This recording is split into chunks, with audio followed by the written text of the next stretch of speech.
Summertime,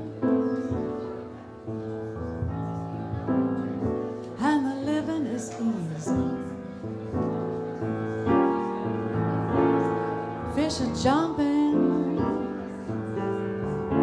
and the cotton is high. Your daddy's rich, and your mama's good looking.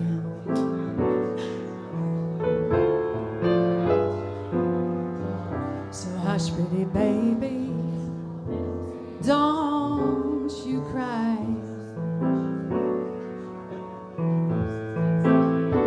One of these mornings, you're gonna rise up singing. You're gonna spread your wings, fly, fly, fly to the sky. But till that morning comes, no one can harm you.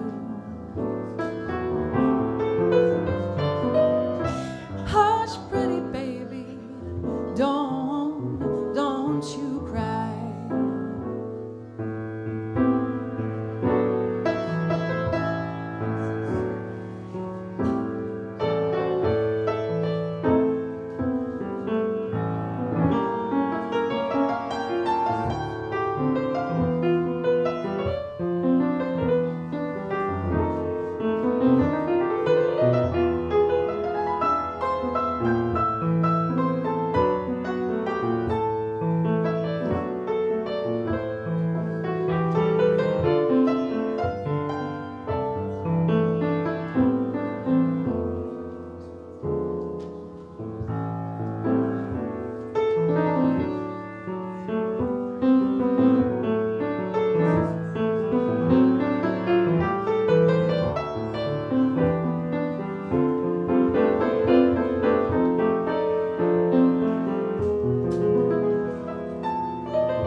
Is easy.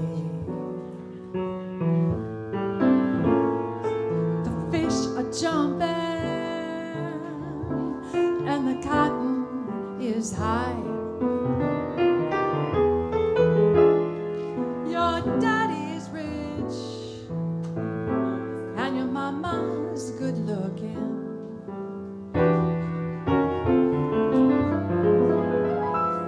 Hush, pretty baby, don't you cry.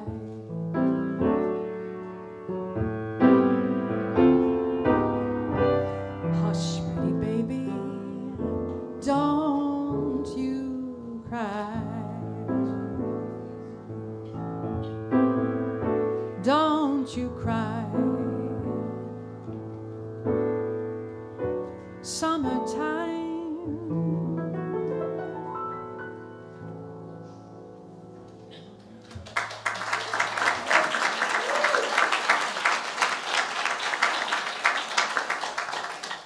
Thank you for that reminder. Yeah. Stay in the summertime yet. Thanks for coming out today on this rainy Sunday. We have a very special guest with us today. Josh Usadel will be speaking. And for those who are here because he's here, a special welcome. We're delighted that Josh's mother and children and girlfriend are here, so thank you. It is part of our guest speaker series here at Fountain Street Church. You can find out more about the speaker series on our website. I want to mention just a couple things about Josh for those who might be watching in their jammies at home. Josh has been a member of Fountain Street for 6 years. He lives and works in Grand Rapids, where he was born and raised. Though life threw challenges at him, Josh survived and thrived and has had a life rich with experience and has acquired valuable knowledge. He'll share how Grand Rapids and the surrounding area has served him throughout his life and how he seeks to serve his community in return in order to bring heaven on earth. So we're looking forward to that, Josh. We are invited into worship this morning by Tagore, the ancient poet, who said, "I slept and dreamt that life was joy. I awoke and saw that life was service. I acted, and behold, service was joy." Our gathering hymn is "Come Thou Fount of Every Blessing." In your hymnal in front of you or underneath the chair if you're in the front, "Come Thou Fount," page 126.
The reading that Josh chose for today is a children's book, but I find the moral of the story very apropos to adults who tend to, well, let's just say adults, but no elephants.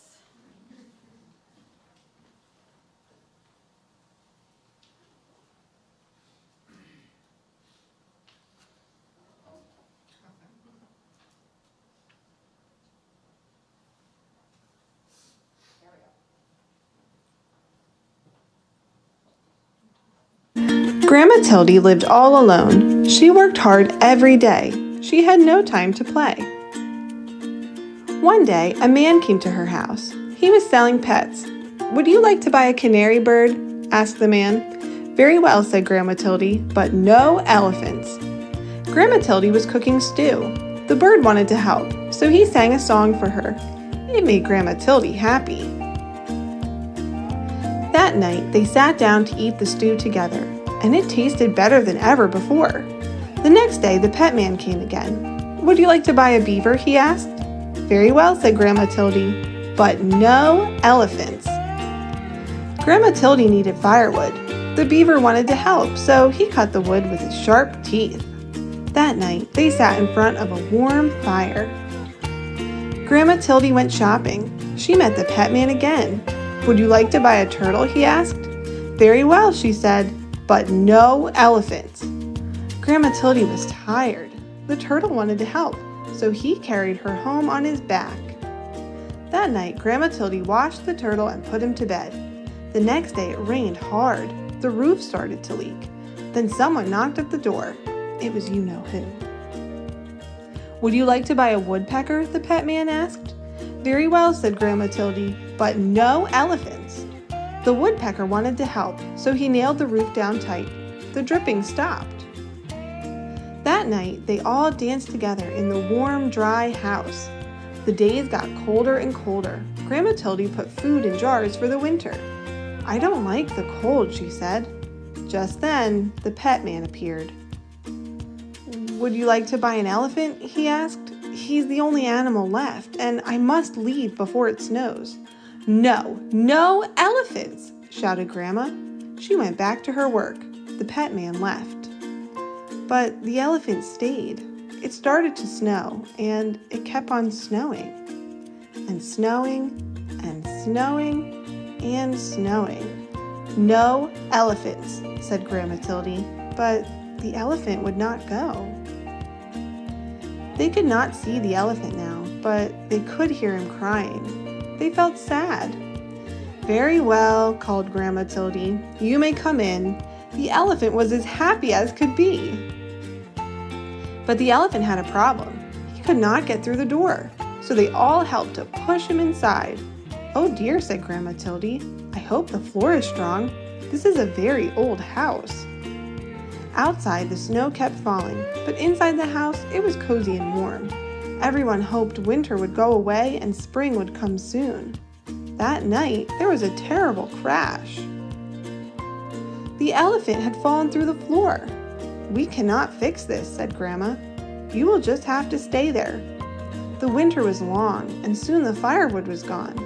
The elephant was always hungry. He kept eating and eating and eating until all the food was gone. "We cannot leave or we will freeze," said Grandma Tildy. "We cannot stay or we will starve. What are we to do?" The elephant felt sorry. Then he thought of a way to help. He started to walk. He walked and walked and walked and walked. When he stopped, they were in a warm, sunny place. And that is where Grandma Tildy and her friends are today.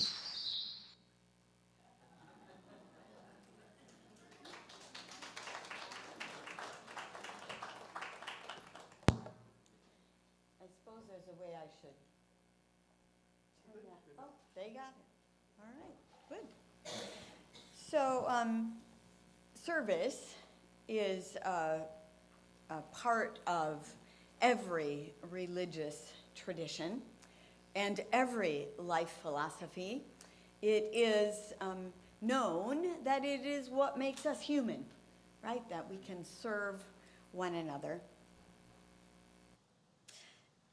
Just in the few minutes that I got to spend with Josh preparing for today, I learned both of some of Josh's struggles in his life, but also that he's a gentle soul, committed to giving generously to the world. And as in the story, we may not see that right away and all the time. And so being patient, right, and waiting for service to emerge from people is a good way to be in community together. It is important to understand that because we are all connected.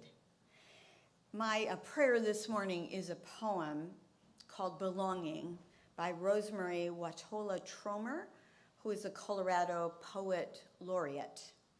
And it describes this connection that we all have that necessitates service to one another. One note about the poem, in the end, she talks about dust. And for those of us who have cleaned houses and have hardwood floors and know about dust bunnies, that's not the kind of dust she's talking about. She's talking about the stardust that we are all made of. This is belonging. And if it's true we are alone together. The way blades of grass are alone but exist as a field. Sometimes I feel it, the green fuse that ignites us, the wild thrum that unites us, an inner hum that reminds us of our shared humanity. Just as 35 trillion red blood cells join in one body to become one blood, just as 136,000 notes make up one symphony, alone as we are, our small voices weave into one big conversation. Our actions are essential to the one infinite story of what it is to be alive. When we feel alone, we belong to the grand communion of those who sometimes feel alone. We are the dust that hopes, a rising of dust, a thrill of dust, the dust that dances in the light with all other dust, the dust that makes the world. Josh?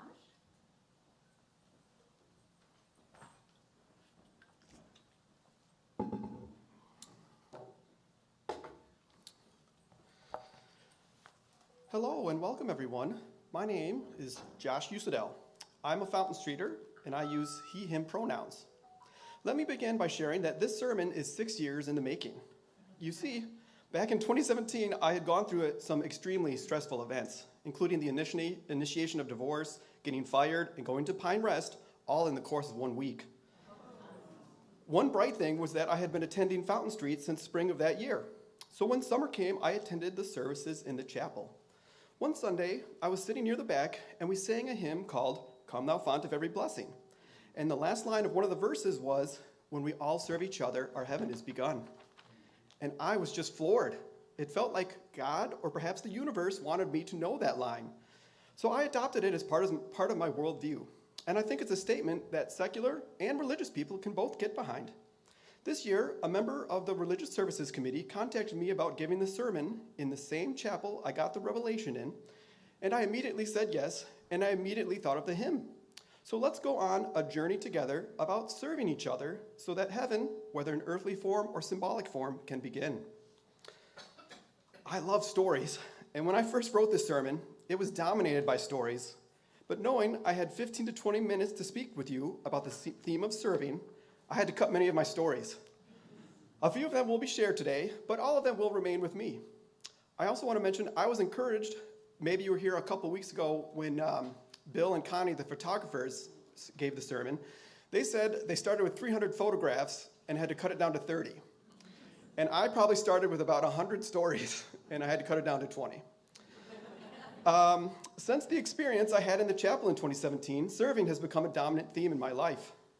Remembering stories of my childhood and adulthood helped me define the importance of serving and how to serve.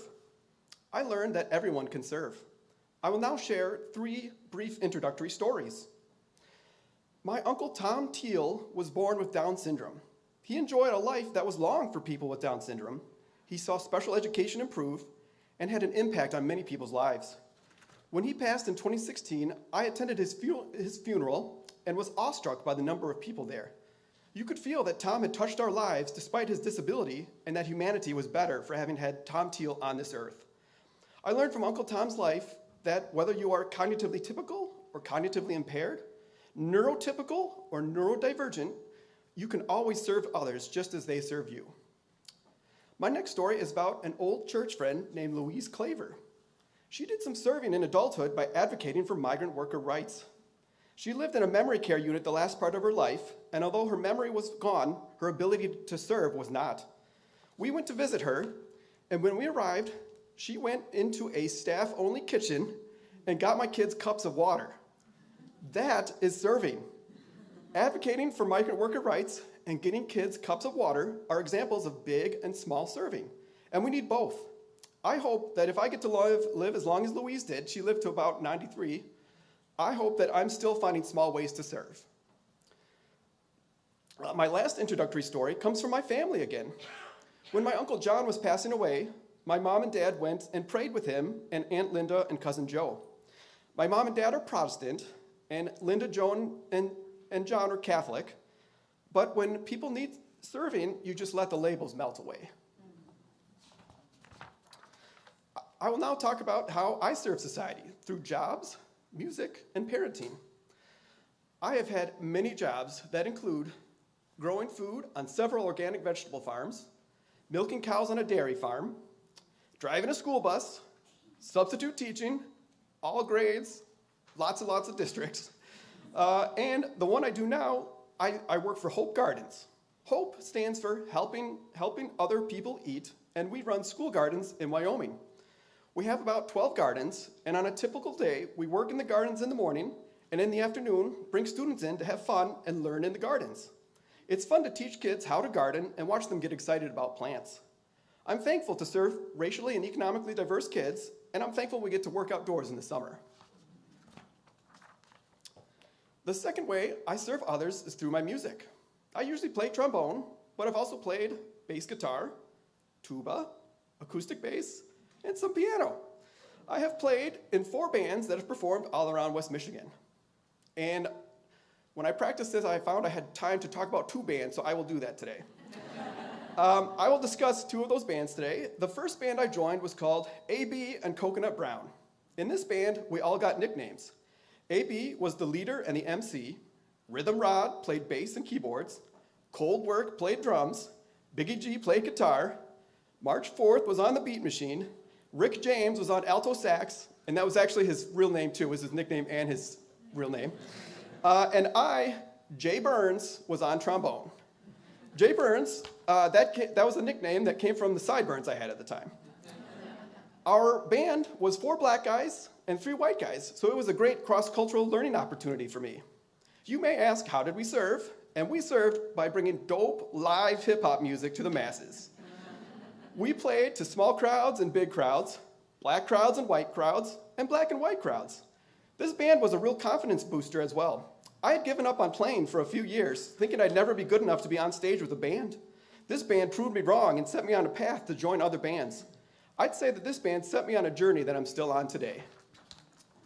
The band that I am now a part of is called Cabildo. Thank you. Thank you very much. We are a groovy Latin band.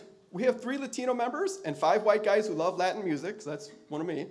And we serve by making music for a racially and economically diverse audience. You might remember that we played the Sanctuary service on Palm Sunday 2022, and we'd be happy to come back. I love playing music. I feel that I am serving when I provide music for others, and it always feels like an honor and privilege to serve that way. I do want to give a quick shout out to my other 2 bands, Ribbons of Song, where I serve people with mellow indie rock music, and Zuma, where I serve people with Afrobeat music. And I also, as a bonus, I serve people through music by being a WICE volunteer DJ. All right, yeah. This is going to sound a little bit like WICE, but WICE is a local independent radio station that plays blues, jazz, rock, folk, and world beat, and all the genres that derive from those core 5. And I get to record a radio show every 2 weeks, and it plays from midnight to 3 a.m. every other Sunday morning. So if you're up at midnight on a Sunday, tune in. But now I arrive at my most important serving, and my most important serving is parenting my children, Finn and Annabelle. I love parenting and do many things while parenting my kids, one of which is one-on-one parenting time. I find that one-on-one time is a great time to keep my phone in my pocket except for pictures.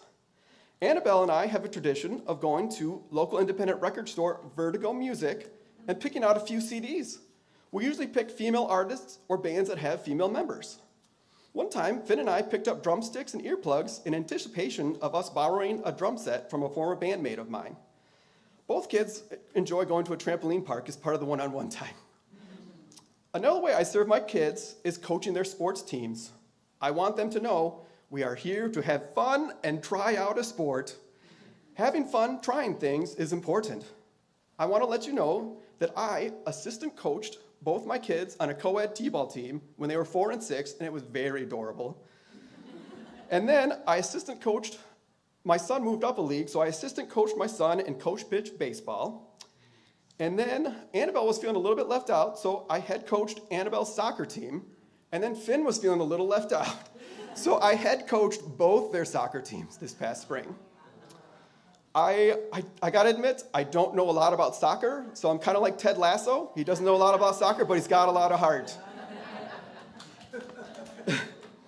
I also took the time to write all my soccer players, including my kids, a handwritten note that said I appreciated watching them improve and thanked them for being part of the team.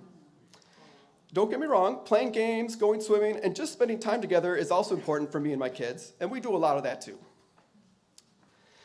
Since I used to read But No Elephants to Finn and Annabelle at bedtime, I'd like to elaborate on a reading now. I hope you were able to pick up that the pets all served Grandma Tildy, and Grandma Tildy served the pets. Each one had their own special way to serve, just like we are given ways to serve each other.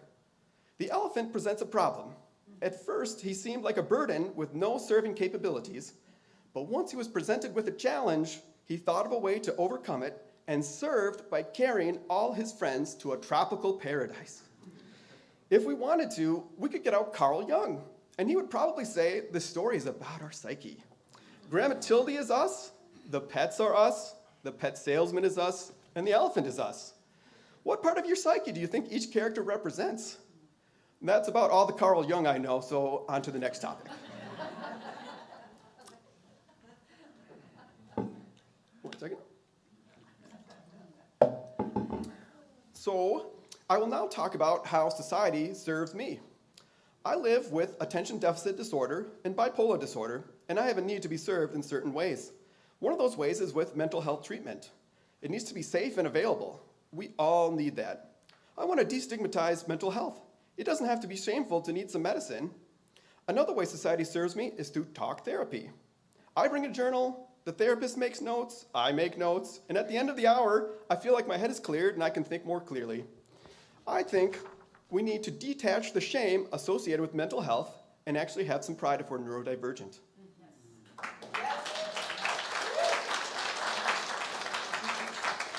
Thank you. Religion and spirituality is another important part of how society serves me. As a high school student, I attended Aquinas Jazz Camp with Dr. Paul Brewer. We were talking about how different tones on the piano, different tones, make different colors when you are making chords. And all of a sudden, he paused and he gave a quote I can't exactly remember, but it went something like this. He said, you know, some of the world's religions aren't coloring with all the colors. And I gotta admit, I didn't like that quote when I was in high school, but after college, it made sense to me. And I would like to have a religion that colors with all the colors. I believe religion has given me unconditional love, something I learned from a professor at Calvin College in a Buddhism class. One day in class, Diane Obenchain unrolled a Buddhist scroll and talked about what the pictures and writing meant and demonstrated she unconditionally loves Buddhists. After that class, I decided I wanted to take more classes with Professor Obenchain and that I wanted to be a Christian who loved people of other religions unconditionally. And a final way that religion has served me is that it has given me a sense of conviction. I got this sense of conviction from a religious experience I had at a Baptist summer camp. When I hear about injustice, the back of my neck tingles, and it makes me want to get on the right path, the path of justice. The back of my neck has tingled when I've been faced with racial injustice, LGBTQ injustice, and environmental injustice, and I hope I never lose this sense of conviction. Friendship is another way society serves me, but I had to cut it for time. But I will tell you this, I consider you all my friends now. Anyone who's willing to listen to me for 15 to 20 minutes is definitely a friend. And I will listen to your stories as we see each other in church. A very big part of serving is how we serve each other. I will now talk about how we can all serve each other. When we serve each other, we do justice. When we don't serve each other, we do injustice. There are lots of different justices, but I will say three that stick out to me the most: racial justice, economic justice, and education justice. For racial justice, America needs to dismantle institutional and systemic racism as much as it needs to tackle individual racism. Listen to people of color when they say there's injustice going on. And I would like to thank one of my high school history teachers, Carl Jatakis, for teaching racial justice to an all-white class. Because all whites, it doesn't matter what the racial makeup is, everybody needs to hear about racial justice. For economic justice, we need to even out the wealth disparity. We have half of all Americans living on less than $36,000 a year, myself included, and we have 700 billionaires. Surely there's a more fair way to distribute our wealth. I'd like to read a quote from the Reverend Dr. Martin Luther King that touches on racial and economic justice. I'm a little hesitant to quote Dr. King because white people have a tendency to only quote his "I have a dream" speech and to whitewash his legacy. Well, I'm not here to whitewash, and I'm not going to quote "I have a dream," so here goes. Whenever the government provides opportunities and privileges for white people and rich people, they call it subsidized. When they do it for Negro and poor people, they call it welfare. The fact is that everybody in this country lives on welfare. Suburbia was built with federally subsidized credit, and highways that take our white brothers out to the suburbs were built with federally subsidized money to the tune of 90%. Everybody is on welfare in this country. The problem is that we all too often have socialism for the rich and rugged free enterprise capitalism for the poor. That's the problem. Thank you, Dr. King. This quote shows that Dr. King's resolve to face systemic injustice, not just individual injustice. And to bring justice close to home, we need to tackle education justice in West Michigan. Unfortunately, we have a schooling system that greatly benefits middle and upper income white students. I have a quote. Dr. Kelly Christopher, founder of the STEM Greenhouse program in Kent County, addressed this matter when she spoke at the Fount Street Church Juneteenth service this past June and informed us that only 5% of the black 11th graders in Kent County are proficient in math. How can West Michigan be known as a great place to live if we're allowing students of color to lag behind in school? I want an economic system where all students, regardless of racial or economic background, succeed in West Michigan. We're an area of many churches, and we need those churches to call for education reform so that all children of West Michigan get a stellar education. And I'm not talking about let's have more charter schools education reform. I'm talking about, if my internet sources are correct, education reform that Finland has done. Finland abolished private schools so that all students of the country have to rise together, and they also up their teacher pay like really good. So it's a couple things we could do for education reform. I have one story that wraps all the justices together. I take my kids to trampoline parks, and I've noticed a fair amount of youth of color staffing these trampoline parks. And I can hear capitalism patting itself on the back. These youths needed money so they wouldn't got jobs.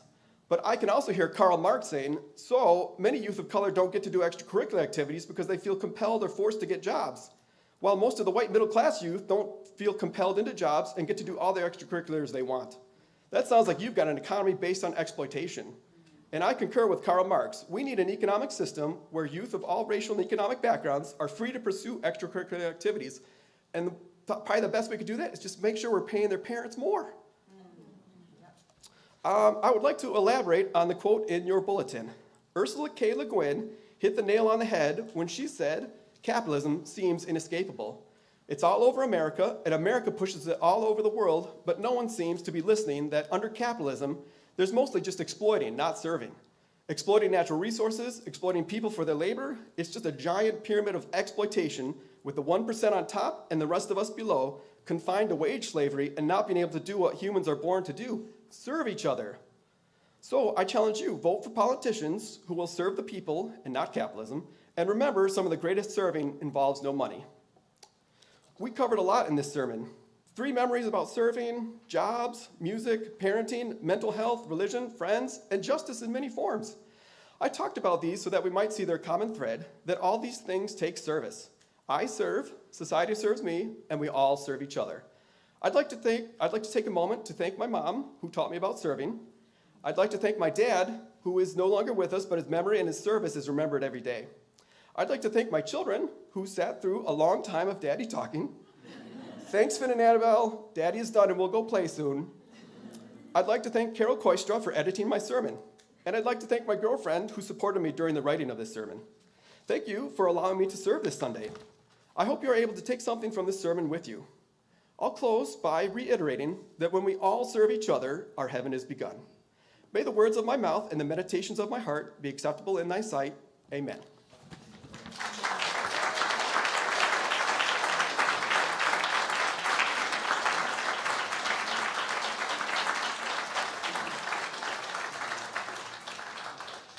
Thank you, Josh. It was amazing. I wish I could have heard the whole thing. Our offering will be received at this time, and I wonder if you can think of your offering as a way of serving. That from your wealth, from your time, talent, and treasure, you get to bless the world through this place. Let's receive our offering. If you're a guest among us, we don't expect that you give at this time, but for the rest of you, give generously.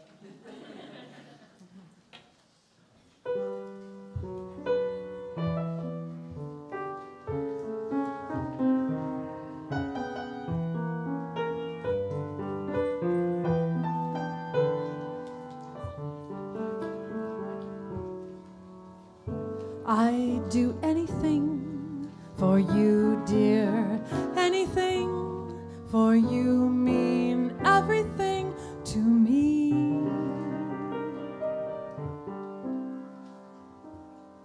I know that I'd go anywhere for your smile, anywhere for your smile, everywhere I'd see.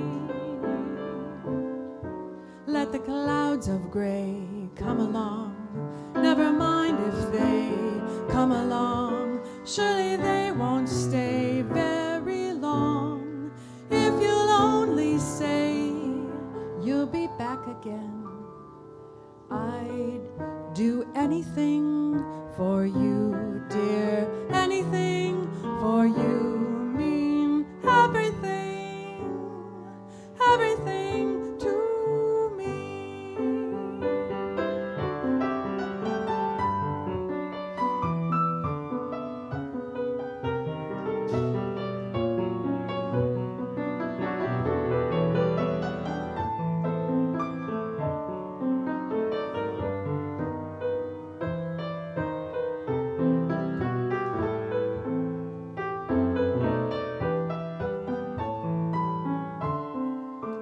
the clouds of gray come along, never mind if they come along, surely they won't stay very long.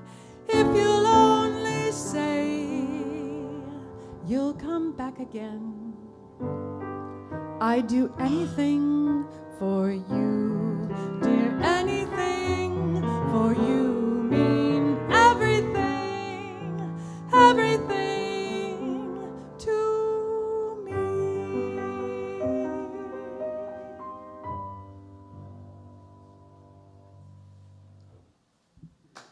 Oh, thank you. Thank you very much. All right, I got the microphone. All right, so that song is, of course, from the musical Oliver. And in context of that musical, the words really meant something else. And I left a few words out that were too specific about a personal relationship. I tried to figure out a song to do today, and I just, believe it or not, thought of this one and thinking about service. So that's how it came about. Now we're going to sing a hymn that I've been told we don't really know. So I'm going to play it all the way through. It's hymn number 109, We Come Marching. And that way we can all kind of hear. I can practice a little, and you can hear the melody, hopefully correctly, before you sing it. So here we go.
It's a lovely song.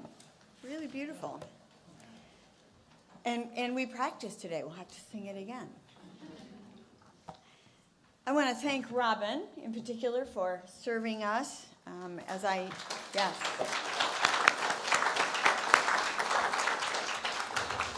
And there are many volunteers that help put this service together, make sure that it runs smoothly. In particular, I want to thank the Religious Services Committee who has put together the summer series. It's been lovely, the ones that I've been able to attend. Next week, Ruth Stein will be among us speaking. Tell All the Truth is the title of her sermon, and she'll be speaking as a member of Fountain Street Church, but having been throughout the world as a journalist and in many ways. I invite you to go with this blessing, a reminder that we are all connected in service with one another from the poem Belonging. May you be as blades of grass in a field. May you be as red blood cells joined in one body. May you be as 136,000 notes in a symphony. May you be as one small voice in a big conversation. May you be an actor in an essential story. And may you be as stardust that dances in the light, serving one another and the world, that heaven may begin on earth. Amen.